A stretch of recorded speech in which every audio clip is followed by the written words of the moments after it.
आता पावसाळ्यापूर्वी आपण प्री मान्सून वर्कची आपली जी तयारी असते त्यामध्ये एक ती महत्त्वाची जी बैठक आहे मुंबई महापालिका मुंबई शहरासाठी, त्याच्यामध्ये BMCची सर्व टीम,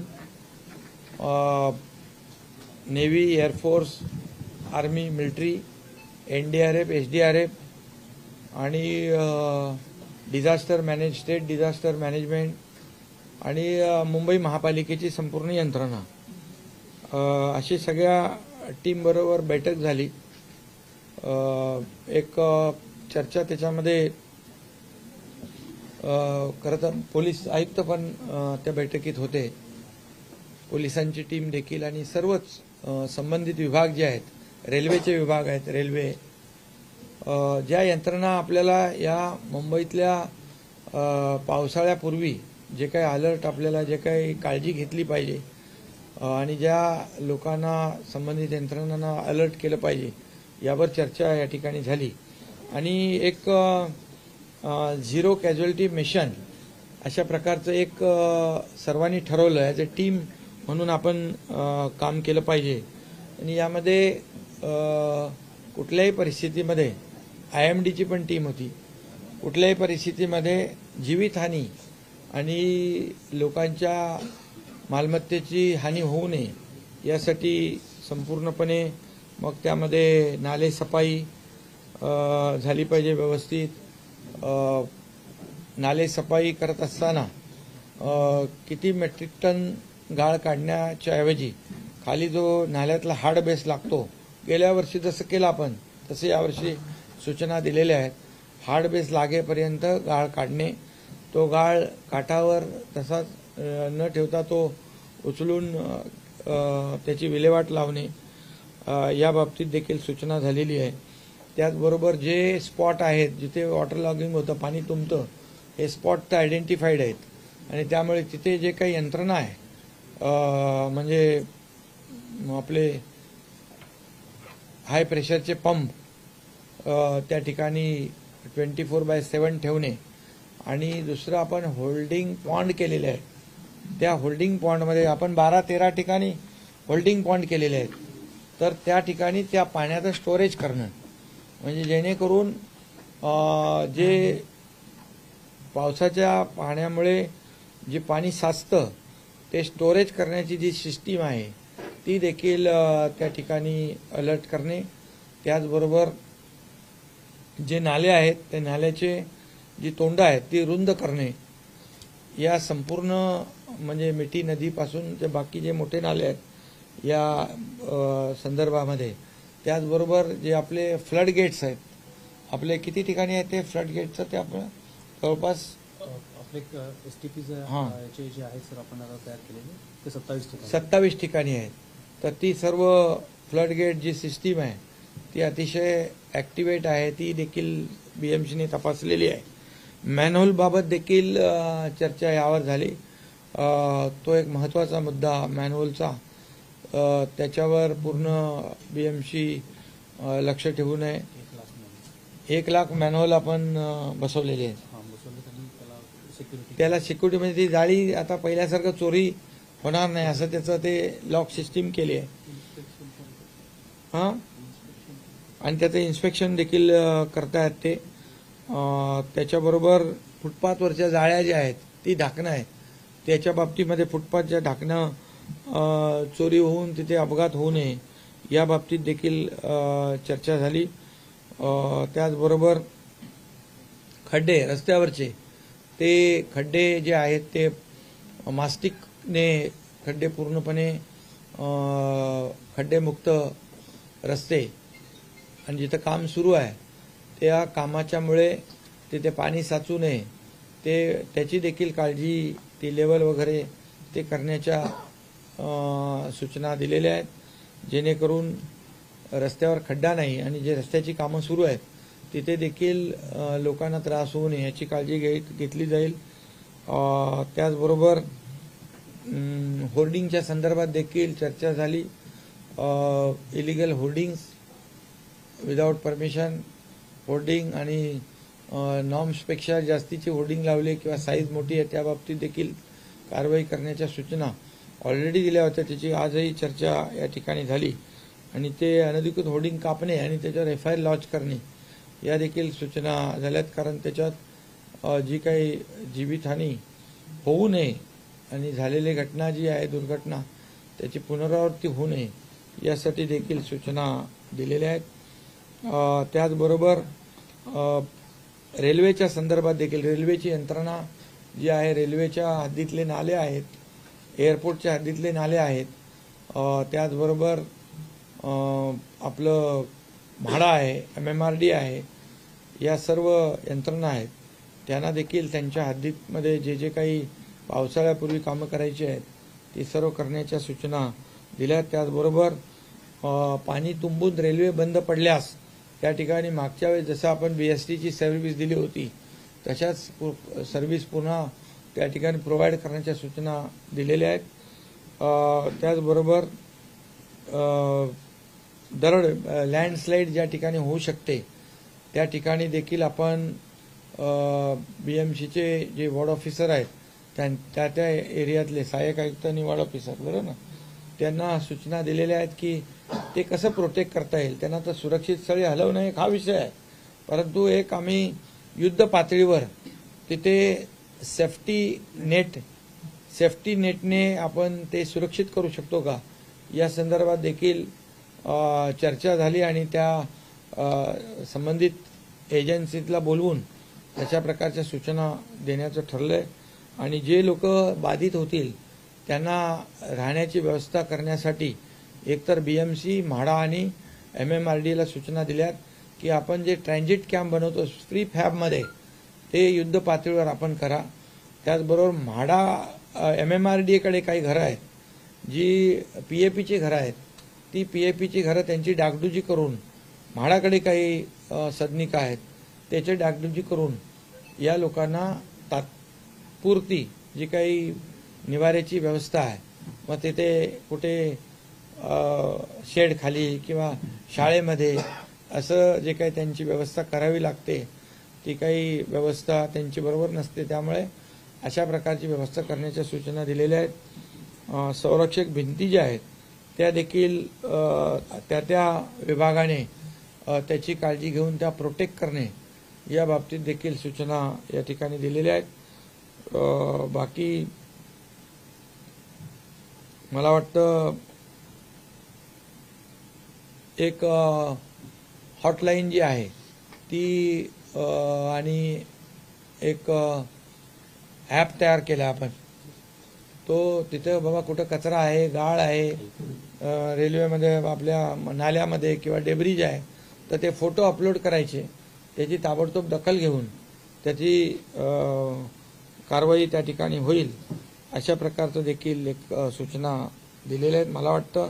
आणि जिथे 4.5 मीटरच्या लाटा उंच लाटा येतात ते जे स्पॉट आयडेंटिफाय आहेत त्या ठिकाणी पोलीस आणि कॉर्पोरेशन यांनी मिळून तिथे लोक जाणार नाहीत, लोकांना अलर्ट देणं, लोकांना सूचना देणं जेणेकरून जीवितहानी होणार नाही यासाठी ते देखील तशा सूचना दिलेल्या आहेत जेणेकरून कुठेही जीवितहानी होऊ नये या संबंधामध्ये सर्व या ठिकाणी निर्णय घेतलेले आहेत.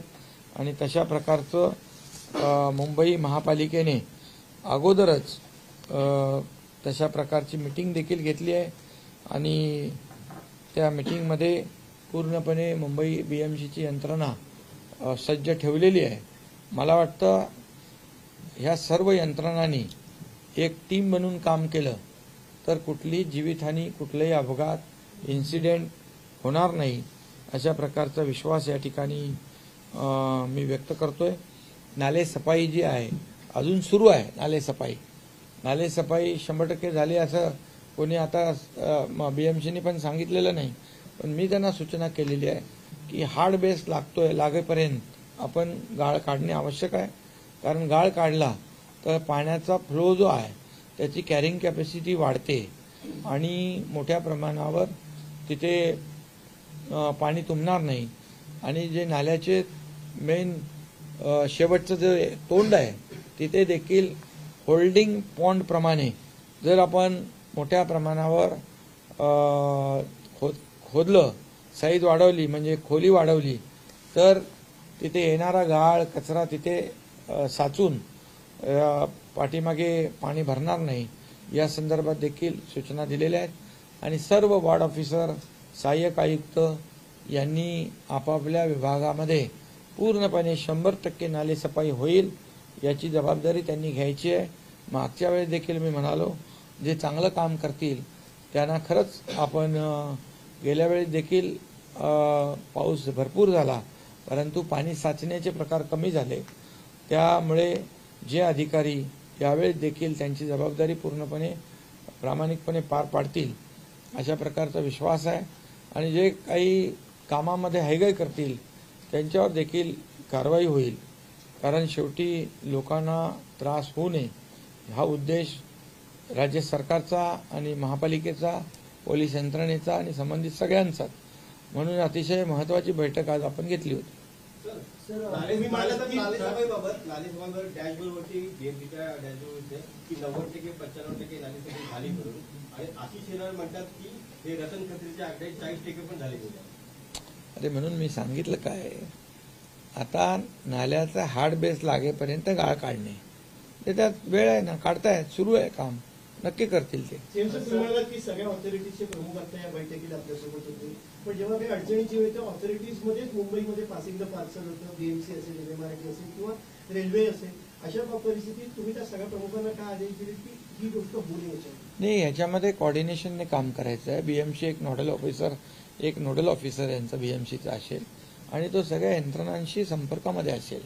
त्यामुळे एक टीमवर्क म्हणूनच काम केलं पाहिजे आणि म्हणून आज जी बैठक झाली एक टीम म्हणून बैठक झालेली आहे आणि सगळ्यांनीच ठरवलेलं आहे की आपापली जबाबदारी अचूक आपण पार पाडायची. काही दिवसांपूर्वी जो वादळ आलं होतं, पाऊसही पडला होता, त्यावेळी मुंबई महापालिकेची एकूणच जी यंत्रणा होती ती उघडी पडली होती. अशी घटना पुन्हा होऊ नये, उघडी पडल्यामुळे दुर्घटना घडली, लोकांचे जीव गेलेले आहेत आणि त्याचबरोबर पाणी देखील तुंबले. त्या बाबतीत देखील सूचना दिलेल्या आहेत की फक्त मुंबईत नाही पूर्ण राज्यभरामध्ये अशा प्रकारचे without licence, without permission hoarding आहे, नॉर्म्सच्या बाहेर मोठी होर्डिंग लावलेली आहेत. या सर्व होर्डिंगवर कारवाई करणे आणि जी त्यांना होर्डिंग कापून टाकणे, त्यांच्यावर गुन्हा दाखल करणे, त्यांच्यावर कारवाई करण्याच्या सूचना दिल्यात. जे अधिकृत आहेत, परमिशन घेतलेले आहेत, त्यांचं देखील स्ट्रक्चरल ऑडिट झालं पाहिजे अशा देखील सूचना दिलेल्या आहेत. अनेक ठिकाणी विकास प्रकल्पांची कामं सुरू आहेत, मेट्रो असेल, कोस्टल रोड असेल, इतर महत्वाची कामं सुरू आहेत, त्यामुळे देखील अनेक अडचणी होतात आणि त्यामुळे मुंबईची तुंबई होते कारण पाण्याचा निचरा होण्यासाठी मार्ग मिळत नाही. तुंबई आता म्हणजे पाऊसच नाही पडला तर लगेच तुंबई नाही होणार आणि त्या सर्व यंत्रणांना सांगितलेलं आहे की आपापली जबाबदारी पूर्ण पार पाडा. सर्व यंत्रणांना सांगितलंय तुमची जिम्मेदारी तुम्ही पार पाडायची आहे. तुमच्यामुळे पाणी साचलं तर कारवाई होणार. तुम्ही स्वतः नालेसफाईची पाहणी केली होती, यंदाही तुम्ही तिथे स्पॉटला जाऊन नालेसफाईची पाहणी करणार आहात. आता बैठक तर घेतलेली आहे आणि तुमच्या सगळ्यांची इच्छा असेल तर तेही करेन. गेल्या वेळेस तुम्ही स्वतः रस्त्यावर उतरले होता, नाले सफाई चांगली होईल. गेल्या वेळेस जसं आपण सांगितलं की नाल्यातला गाळ किती काढला, चिखल किती काढला, यापेक्षा पाणी भरणार नाही याची जबाबदारी तुमची. पाणी भरलं म्हणजे ते नालेसफाई व्यवस्थित झाली नाही. त्यामुळे गेल्या वेळेप्रमाणेच यावेळेस नालेसफाई होईल आणि युद्ध पातळीवर ते काम सुरू आहे. सर, गेल्या वेळी तुम्ही नालेसफाईची पाहणी केली होती त्यावेळी उद्धव ठाकरेंकडून टीका करण्यात आली होती, मात्र आता पावसाळा आलेला आहे, उद्धव ठाकरे लंडनवारी करतायत. मी तर जाऊन हे सोडून, मी तर आता काल संभाजीनगरला होतो, तिथे दुष्काळाच्या बाबतीत बैठक झाली. आज इथे मुंबई महापालिकेची मीटिंग आहे. 2 दिवसानंतर एक स्टेट डिझास्टरची मीटिंग होईल. शेवटी आता कसं आहे, आता आपल्याला इथे जे काही काळजी घेणं आहे प्री मान्सून वर्क ते तर घ्यायला पाहिजे ना. मी तर लंडनला जाऊ शकत नाही ना, मला तर तुम्ही मुख्यमंत्री केलेलं आहे, त्यामुळे इथं मला काम करायलाच लागेल. सर, गेल्या वर्षी रस्त्यावर गेली होती, यावर्षी कसं चित्र दिसतात? बिलकुल दिसणार, तसंच दिसणार. कारण सगळं जे काही तिथे पंप पाहिजेत ते अलर्ट, ते सगळे ती व्यवस्था बीएमसीने चेक केली आहे. होल्डिंग पॉन्ड आहे, तिथली परिस्थिती केलेली आहे. सगळी यंत्रणा जी आहे, फ्लड गेट आहेत, हे सगळे ऍक्टिव्हेट आहे की नाही हे तपासणी केलेली आहे. आणि मी आयुक्तांना आणि सर्व अधिकाऱ्यांना सांगितलेलं आहे की याच्यामध्ये आपल्याला जास्तीत जास्त जेवढा आपण गाळ काढू, तो जेवढा चिखल काढू, तेवढा पाणी वाहून जाण्याचा जी कॅपॅसिटी ती वाढते, कॅरिंग कॅपॅसिटी, त्यामुळे पाणी भरत नाही. आणि होल्डिंग पॉन्डमुळे जे पाणी समुद्रात जेवढं आता जेव्हा भरती असते समुद्रही पाणी घेत नाही, मग त्यावेळेस काय ते होल्डिंग पॉन्डमध्ये पाणी घेतो आपण, मग त्यामुळे पाणी तुंबत नाही. त्यामुळे हे सगळे प्रयोग आपण केलेले आहेत. सर, झिरो कॅज्युअल्टी मिशन यावेळी तुम्ही हाती घेतलेलं आहे, याबाबत अधिक काय सविस्तर माहिती काय? म्हणजे जीवितहानी होऊ नये, एकही जीवितहानी होऊ नये यासाठी पूर्ण यंत्रणा जी आहे सज्ज राहिली पाहिजे. यासाठी अगदी मिलिटरी पासून, नेव्ही पासून, एअरफोर्स पासून, एनडीआरएफ, एसडीआरएफ, फायर ब्रिगेड, सगळे पोलीस यंत्रणा, सगळे, ही जिम्मेदारी माझी नाही असं कोणी म्हणत नाही. ही सगळ्यांची कलेक्टिव्ह आमची जिम्मेदारी आहे.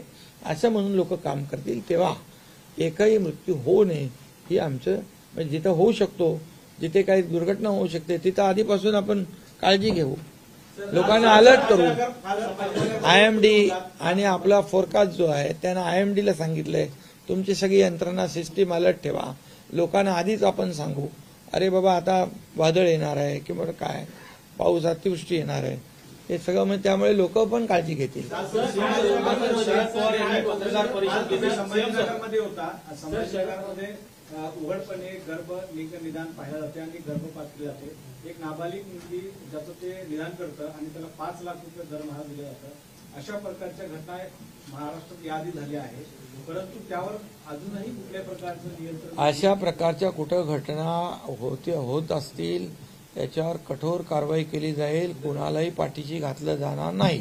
शरद पवार आणि पत्रकार परिषद घेतलेली आहे आणि राज्यातील सर्व जलसाठ्यांचं जे आहे आकडेवारी त्यांनी जाहीर केली आहे.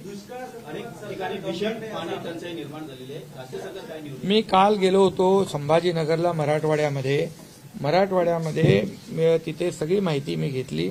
1837 टँकर सुरू आहेत, 1249 गावं, 12 वाड्या या ठिकाणी हे टँकर सुरू आहेत. मी त्यांना सांगितलंय तुम्ही जाहिरात काढा, आणखी कोणाला टँकर पाहिजे, चारा पाहिजे, जनावरांच्या पाण्याचा तुटवडा आहे, जाहिरात काढा ताबडतोब कोणाला. आणि सगळ्या तहसीलदारपासून, तलाठीपासून, आपला ग्रामपंचायतचा सरपंच पासून ग्रामसेवक यांना त्या एरियामध्ये, गावामध्ये सगळ्यांना जाऊन अलर्ट करायला सांगा. तुम्हाला आणखी टँकर कुठे पाहिजे, आणखी पिण्याचं पाणी कुठे पाहिजे, जनावरांना पिण्याचं शॉर्टेज कुठे आहे, चाऱ्याचं शॉर्टेज कुठे आहे. आणि सुदैवाने तुम्हाला मी सांगतो, यावर्षी आम्ही डीपीडीसीतून पैसे दिले होते चारा उगवण्यासाठी, वैरण उगवण्यासाठी. त्यामुळे प्रत्येक जिल्ह्यामध्ये चारा उपलब्ध आहे, कुठेही प्रॉब्लेम नाही. जिथे चाऱ्याची आवश्यकता, छावणीची आवश्यकता पडेल तिथे तात्काळ छावणी सुरू करण्याच्या सूचना दिलेल्या आहेत. त्याचबरोबर ज्या काही पाणी पुरवठा योजना आहेत त्या लाईट बिलमुळे बंद पडलेल्या आहेत. ते सांगितलं मागचं लाईट बिल नंतर बघू, आता ताबडतोब कनेक्शन द्या. ती पाणी पुरवठा योजना पण सुरू करायच्या सूचना मी काल दिलेल्या आहेत. आणि त्यामुळे मला वाटतं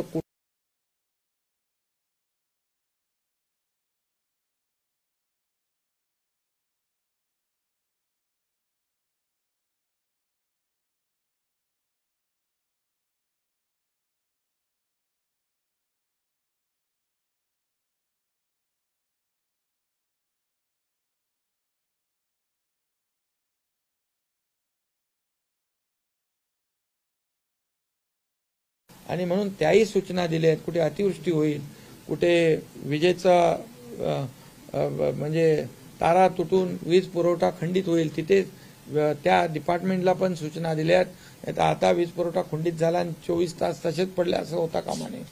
त्या ठिकाणी देखील सूचना ज्या काल दिल्या मी, त्या दुष्काळग्रस्त भागासाठी पण पुढे अतिवृष्टी होऊन पाऊस पडेल तिथे देखील कुठेही अपघात होऊ नये यासाठी पण सूचना दिलेल्या आहेत. कुठेही काही कमी पडणार नाही.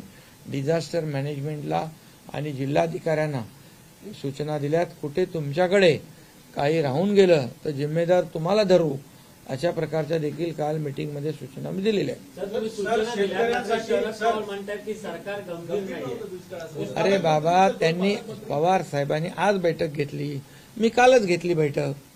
त्यामुळे पवार साहेबांनी जे काय सांगितलेलं आहे त्याची अंमलबजावणी मी कालच करायला सांगितली आणि महाराष्ट्रातल्या तमाम सगळ्या कलेक्टर आणि डिव्हिजनल कमिशनरना सांगितलंय अतिवृष्टी अवकाळी होईल तर तुरंत पंचनामे, तुरंत त्यांना नुकसान भरपाई. जिथे चारा टंचाई आहे, पाणी टंचाई आहे, जनावरांना टंचाई आहे, ताबडतोब तिथे ऍक्शन झाली पाहिजे. तिथे कुठल्याही प्रकारची हायगाय करता कामा नये.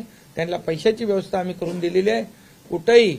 आणि खालच्या लेवलला कलेक्टरकडे टँकरसाठी येण्याची आवश्यकता नाही. प्रांत लेवलला आम्ही त्यांना अधिकार दिलेले आहेत. तिथे वाढीव टँकर पाहिजे, वाढीव चारा पाहिजे, तिथल्या तिथे करायचं. औषधाचा साठा कमी पडू नये त्याच्या सूचना दिलेल्या आहेत. शरद पवारांनी आरोप केला की बैठकीला पालकमंत्री उपस्थित नव्हते. कुठले पालकमंत्री? अरे बाबा, पालकमंत्री आता निवडणुकाचा उमेदवार होते, त्यांना कुठं बोलवणार आणि ते ऍडमिट आहेत हॉस्पिटलला. सर, मान्सून येत आहे आणि शेतकऱ्यांना पीक कर्ज उपलब्ध करण्यासाठी बँका जी आहे सिबिलची अट टाकली आहे. सिबिलची अट वारंवार रद्द करा अशी मागणी आहे. यावेळेस राज्य सरकार शेतकऱ्यांना पीक कर्ज देण्यासाठी सिबिलची अट रद्द करेल का? बिलकुल, त्यावर काम गव्हर्नमेंटचं चाललेलं आहे. बँकांशी आमचे लोक बोलत आहेत. शेतकऱ्यांना नेहमी आम्ही मदत केलेली आहे. आतापर्यंतच्या इतिहासामध्ये आमच्या सरकारने शेतकऱ्यांना नुकसान भरपाईपोटी 15,000 कोटी रुपये वाटले. त्याचबरोबर 6,000 रुपये दर वर्षाला आम्ही देतो आणि 1 रुपयामध्ये पीक विमा देतो. इतर ज्या योजना मागेल त्याला शेततळ, ठिबक सिंचन सगळं देतो आणि ह्या सगळ्यामध्ये 35,000 कोटी रुपये शेतकऱ्यांना देणारं हे पहिलं सरकार आहे. सर, आपण आयएमडीचा त्यामुळे वाऱ्यावर शेतकऱ्यांना आम्ही सोडलं नाही, सोडणार नाही. सिबिल रद्दबाबत काही अरे त्याच्यावर काम चालू आहे ना बाबा. सर, काल डोंबिवलीमध्ये जी दुर्घटना घडली त्याची काही विशेष चौकशी होणार काय? ना? काल जी घटना घडली डोंबिवलीमध्ये दुर्घटना घडली त्याची काही मी स्वतः तिकडे गेलो. तिकडे तो रिॲक्टरचा स्पॉट होता आणि त्याच्यामध्ये मोठी दुर्घटना झालेली आहे. हायली हजार्डस केमिकल कंपन्या ज्या आहेत त्या म्हणजे रेड कॅटेगरीमधल्या हा जो कालचा स्फोट होता हा स्फोट हायड्रोजन पॅरॉक्साईडचा होता. त्यामुळे जे रिॲक्टरमध्ये टेम्परेचर मी काय त्यातला तज्ज्ञ नाही आहे, पण मी जी माहिती घेतली तर तिथलं जे काही तापमान वाढल्यामुळे तो हायड्रोजन बॉम्ब झाला आणि तो फुटला. त्यामुळे अशा प्रकारच्या घटनाची पुनरावृत्ती होऊ नये म्हणून आम्ही हायली हजार्डस केमिकल कंपन्या तिथून शहराच्या बाहेर, नागरी वसाहतीच्या बाहेर शिफ्ट करण्याच्या सूचना दिलेल्या आहेत. MIDCने जागा घेतली आहे, तिकडे त्यांनी शिफ्ट करावं किंवा चेंज ऑफ यूज त्यांनी त्यांचा उद्योग जो आहे इंजिनिअरिंग करावा, टेक्स्टाईल करावा, IT करावा. त्याला आम्ही जादा सवलती देऊ आणि तिथे कुठेही दुर्घटना होणार नाही अशा प्रकारचे उद्योग सुरू करण्यासाठी त्यांना आम्ही संधी देऊ. सर, आयएमडीचा उल्लेख तुमच्या माध्यमातून आता करण्यात आला. आम्ही सगळ्यांचाच अनुभव असा आहे पत्रकारांचा, आयएमडीचा अंदाज बहुतांश वेळा चुकतो. पुढचे 4 दिवस अतिवृष्टीचा इशारा दिलेला असतो आयएमडीनी, त्यानंतर पाऊसच येत नाही. जगात अशा अनेक यंत्रणा आहेत ज्यांचा अंदाज तंतोतंत खरा ठरतो. ज्यावेळी आपण डिझास्टरच्या बैठकी घेतो त्यावेळी यावर चर्चा होते की नाही, आणि हा प्रश्न आहे आणि सूचना म्हणून याच्यावर चर्चा झाली. IMD एकदम यावेळी अलर्ट आहे. सगळ्या त्यांची यंत्रणा एकदम सुधारवली, त्यांनी एकदम ऍक्टिव्हेट केलेली आहे. बरोबर ना? दोन डॉपलर रडार चालू आहे, त्यामुळे काही प्रॉब्लेम येणार नाही. IMDचा एकदम फोरकास्ट 100% सही राहील. अरे मुंबई महापालिका आता कुठं चाललंय? स्कोपच्या बाहेर तुम्ही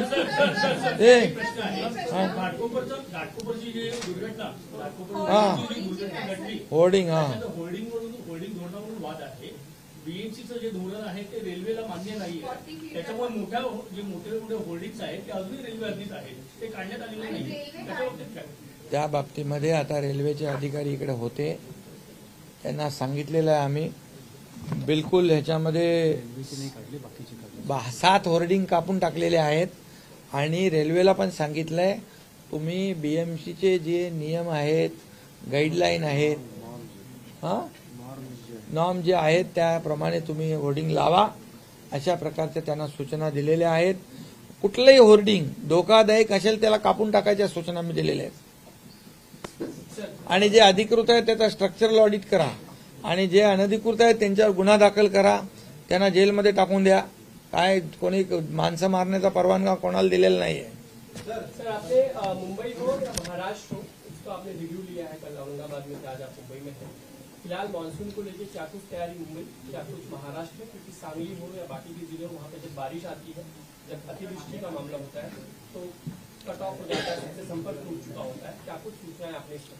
ये मुंबई शहर के प्री मानसून वर्क जो होता है बीएमसी का, उसकी एक बड़ी मीटिंग थी.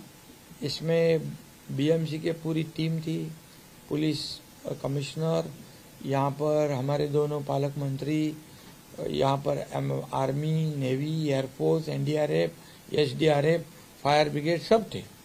ये सब जितने भी आपातकालीन व्यवस्था जो है वो पूरी तरह इसमें मीटिंग में शामिल थी, और सभी लोगों को सूचित किया गया है अपनी अपनी जिम्मेदारी पूरी तरह से निभाओ, ताकि रेलवे के लोग थे, एमएमआरडी के लोग थे, माड़ा के लोग थे, पीडब्ल्यूडी के लोग थे, टोटल जितनी एजेंसी मुंबई में है वो सब लोग यहाँ मौजूद थे, और सभी लोगों को कहा है एज ए टीम वर्क करो आप, और ये मेरी जिम्मेदारी है, सबकी जिम्मेदारी है, ऐसे बोल के काम करो.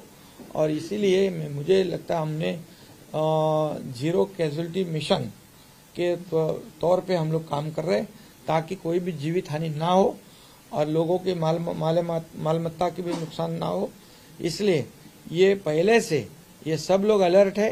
पूरे नाले सफाई जोर शोर से शुरू है, 100% नाले सफाई होगी, हार्ड बेस लगने तक नाले सफाई होगी. और अधिकारियों को कहा है जो वहाँ पानी ने वाटर लॉगिंग नहीं होगी उसका सम्मान करेंगे, जहाँ नुकसान होगा उसके ऊपर कार्रवाई करेंगे. और ये हम चाहते हैं कि मुंबई में कहीं पर भी कोई भी हादसा ना हो. जो हादसा होने वाले स्पॉट है वो आइडेंटिफाइड है, वहाँ पर पहले से अलर्ट जारी किया जाएगा. पुलिस है, कारपोरेशन की टीम है, ये सब पूरी ये टीम काम करेगी. और मुझे लगता है कि पिछले साल जैसे पानी नहीं भरा था, लोगों को तकलीफ नहीं हुई थी, उसी तरह इस साल भी हम उम्मीद करते हैं कि ये अच्छी तरह से बारिश भी ज्यादा होने वाली है, लेकिन ज्यादा होने के बावजूद हमारी पूरी बीएमसी की टीम पूरी तरह तैयार है, पुलिस यंत्रणा तैयार है, पूरे जितने टीम है आपातकालीन व्यवस्था में लगे हुए वो सब अलर्ट है. तो महाराष्ट्र में खासकर सूखे की स्थिति करें तो पॉलिटिकल अभी से रिमार्क शुरू हो गए कि 10,000 से ज्यादा ऐसे गांव हैं जहां पर टैंकर पहुंचाना पड़ रहा है, तो नहीं पहुंच पा रहे, तो कुछ और मुद्दा उपस्थित करते हैं. क्या आपकी तैयारी इन गाँव तक पहुंचने की हो चुकी है? क्या स्थिति आने वाली हमारे लोग वहाँ उस गांव तक पहुंच गए हैं. कल मैंने उसका जायजा लिया है. संभाजी नगर में मराठवाड़ा रीजन का सभी कलेक्टर थे, डिविजनल कमिश्नर थे, सभी से मेरी बात हुई है. वहाँ पर टैंकर जितने चाहिए उतने 1800 टैंकर शुरू है. 1250 गांव मराठवाड़ा के हैं. पूरे स्टेट में सभी लोगों को सूचित किया है, कहीं पर भी टैंकर कम ना हो, वहाँ पर जानवरों को पानी मिले, चारा मिले, इसमें कोई कमी ना हो. और चारा छावनी लगाना है, जिधर जरूरत है वो लगा दो. डीपीडीसी से पैसे दिए हुए हैं. और कहीं पर भी किसी भी बात की अगर तकलीफ हो तो एक ऐड देने को कहा है. वो कोई भी गांव में अगर टैंकर नहीं पहुंचा है तो तुरंत वो गांव वाला डिमांड करेगा. वहाँ हमारा जो तलाटी है, तहसीलदार है, ग्राम सेवक है, वो सभी गांव में जाएगा. जहाँ जहाँ जिस चीज की जरूरत है वो पूरी तरह उनको जरूरत पूरी की जाएगी. ऐसी व्यवस्था पूरे राज्य में हमारी सरकार ने की हुई है. सर डोंबिवली के जुड़ा हुआ सवाल है, अगर ऐसे एमआईडीसी में अगर हजारस केमिकल्स रखे होते, इतने बड़े रिएक्टर का स्फोट होता है, बाकियों को आपने क्या सूचना की है, किस पर अब तक कार्रवाई आपने की? और दूसरा यही कि होल्डिंग्स का भी मामला अभी सामने आया तो नहीं, जो डोंबिवली का जो हादसा हुआ है बहुत ही बड़ा हादसा है. रिएक्टर का ब्लास्ट हुआ है और वहाँ पर जो हाईली हजार्डस केमिकल कंपनी है उसे हम शिफ्ट करने वाले हैं. वो शहर के बाहर, नागरी बस्ती से बाहर, पब्लिक जो रहते हैं उनके बाहर उनको एमआईडीसी की जगह दे देंगे, या फिर उन्होंने अपना कारोबार जो फैक्ट्री है उसका चेंज ऑफ यूज करें, इंजीनियरिंग करें, टेक्सटाइल करें, आईटी करें, उसको हम सहूलियत देंगे. इंसेंटिव देंगे, जो भी हमारी पॉलिसी है उसमें और चेंज करेंगे हम, ताकि उनको भी राहत मिले और एक्सीडेंट ना हो, ऐसा हादसा ना हो, पूरी फिर किसी की जान न जाए, ऐसे निर्णय हमने लिया है। महाराष्ट्र के सभी और हाँ, सब जगह सब पूरी हमारी जो जितनी टीम है, ये इंडस्ट्री डिपार्टमेंट है, इंडस्ट्रियल सेफ्टी डिपार्टमेंट है, एमपीसीबी है, एमआईडीसी है, ये सब लोगों को सूचित किया है, सब कलेक्टर को भी सूचित किया है। सर लैंडस्लाइड एरिया जो है सर, लैंडस्लाइड एरिया मुंबई हो या महाराष्ट्र हो, वहाँ पे हमेशा हमने ये घटनाएं देखी, इसके लिए क्या सूचना? लैंडस्लाइड जहाँ होता है वहाँ के लोगों को सुरक्षित जगह पर शिफ्ट करने की सूचना दी है। और एक हमने ये भी किया है कि उनके लिए जो हमारे पास पीएपी के घर है, और जो मैंने कमिश्नर बीएमसी माड़ा और एमएमआरडी को कहा है कि जो प्रीफैब घर है, प्रीफैब घर जो बना तुरंत फटाफट, और उनको जैसे स्कूल बिल में रखना नहीं पड़े, और जो पीएपी घर है जो उनको रिनोवेट करे और उनको वहाँ रखे, ये कहा है। और जहाँ जो लैंडस्लाइड होता है वहाँ एक ऐसी कोशिश हमारी है कि सेफ्टी नेट से उसको पूरा प्रोटेक्ट करें, वो हमारी योजना जो है वो 8-10 एजेंसी को बुलाएंगे और वो भी कोशिश करेंगे। सर विरोधी पक्ष ये अभी मुंबई में हमने ये किया है, मुंबई में इसकी शुरुआत होगी और भी जगह रेप्लिकेट करेंगे। सर विरोधी पक्ष नेत्यांनी आरोप केलेला आहे गाव है जो पहाड़ी में बसे हैं, घटनाएं हमेशा जो लैंडस्लाइड एरिया जो है, लैंडस्लाइड प्रोन एरिया जो है, उसके अंदर जो लोगों को बारिश से पहले शिफ्ट करने का है, पिछले टाइम हमने देखा है कई जगह हुआ है, तो उनको सुरक्षित जगह पर उनका पुनर्वासन हम करेंगे, पर्याय व्यवस्था करेंगे। सर विरोधी पक्ष नेत्यांनी आरोप केलेला आहे डोंबिवलीमध्ये ज्या कंपन्या होत्या त्यांचं सरकारची साठवणूक होतं आणि काही हप्ते जात होते. आता त्याला काय बोलू मी? अरे घटना काय झाली, माणसं मेली आणि चोराच्या मनात चांदणत, मला वाटतं त्यांचा तोच धंदा आहे का हप्ते घ्यायचा? अरे माणसाचा जीव गेलाय तिथे, त्यामध्ये त्यांना अशा प्रकारचं भाष्य करणं शोभत नाही, समजलं की नाही? सर 2 वर्षात मुंबईची रस्ते सिमेंट कॉन्क्रीटचे होतील असे 2 वर्षापूर्वी आपण म्हटलं होतं. शहरामध्ये अजून काम सुरू झालेलं आहे, सिटीमध्ये 25 ते 30% काम झालेलं आहे, काय म्हणायचं? पहिल्यांदा मुंबईच्या इतिहासामध्ये मी मुख्यमंत्री झाल्यानंतर पहिल्यांदा बीएमसी आयुक्तांना बोलवलं, या मुंबईतले 100% रस्ते कॉन्क्रीटचे झाले पाहिजे. आणि त्याच्यात आमच्याकडे तेव्हा गगराणी होते, माझ्याकडे सीएमओला, आणि आता आपण जवळपास 1224 किलोमीटर लांबीचे सिमेंट कॉन्क्रीटचे रस्ते करायला सुरुवात केलेली आहे. दुसरी गोष्ट, सेकंड फेज जो आहे टोटल उरलेला, तोही आपण टेंडर झालं, त्याचं टेंडर फायनल झालं आणि त्याचे रस्तेही कॉन्क्रीटचे रस्ते होतील. पुढच्या 2-2.5 वर्षामध्ये तुम्हाला एकही खड्डा दिसणार नाही, एकही डांबरी रस्ता दिसणार नाही. 100% सिमेंट कॉन्क्रीटचे रस्ते होतील. 25, 30, 40 वर्ष मुंबईकरांना खड्ड्याचा प्रवास करावा लागणार नाही. हे मुंबईच्या इतिहासात पहिल्यांदा आम्ही निर्णय घेतलेला आहे. आतापर्यंत डांबराचे रस्ते करत होते, रिपेरिंग करत होते, दरवर्षी त्याच्यावर खर्च करत होते. आतापर्यंतचा खर्च मी बघितला तर 10 ते 15 वर्षामध्ये 3,500 कोटी रुपये रिपेअरवर खर्च केलाय. काळ्याचं पांढऱ्याचं काळं, पांढऱ्याचं काळं, काळ्याचं पांढरं, काय हे रस्ते आधीच करायला पाहिजे होते, मग हे का केले नाही याचं जरा विचारा तुम्ही. हा, अरे कोणाला विचारायचं तुम्ही विचारा, तुम्हाला माहित आहे ना मुंबई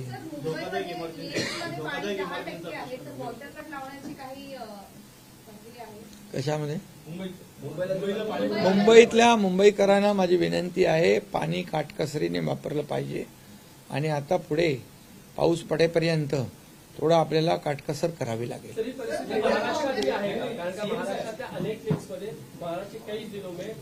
बारिश गिरेगा, अभी जल्दी बारिश गिरेगा, आपको सबको खुशखबर मिलेगी, जल्दी बारिश होता है. ठीक है.